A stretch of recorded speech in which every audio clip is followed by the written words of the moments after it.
Yn 2024, dyranodd Llywodraeth y Deyrnas Unedig bron i 48 o filiynau o bunnoedd i adeiladu gorsaf rheolau ffiniau ym Mher Cybi a leoli'r ger porthladd Caergybi ar Ynys Môn. Prif amcan yr adeilad hwn oedd symleiddio'r prosesau gweinyddol ar gyfer rheoli mewnforion ac allforion anifeiliaid a phlanhigion rhwng y Deyrnas Unedig a Gweriniaeth Iwerddon.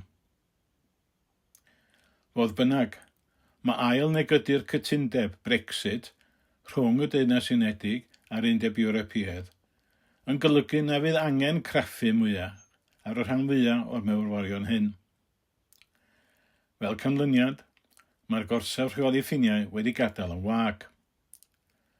Mae'r sefyllfa hon wedi cael ei hystyried yn wariant diangan ac yn wastraff arian cyhoeddus, y gellid wedi hisgoi pe bai'r Deyrnas Unedig wedi aros o fewn y farchnad sengol Ewropeaidd.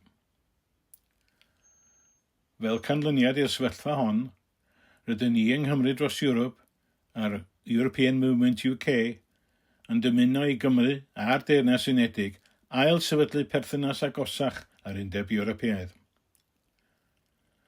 Bwriad y dull hyn o weithredu ydy mynd i'r afal ag effaith niweidiol Brexit, nid yn unig ar gyllu cyhoeddus, ond hefyd ar fusnesau a chymunedau lleol yng Nghymru. Os ydych chi'n rhannu ein pryderon am Brexit ac yn dymuno cyfraniad yr achos, rydym yn eich annog i ymweld â chymrydosewrop.org i ymuno ni.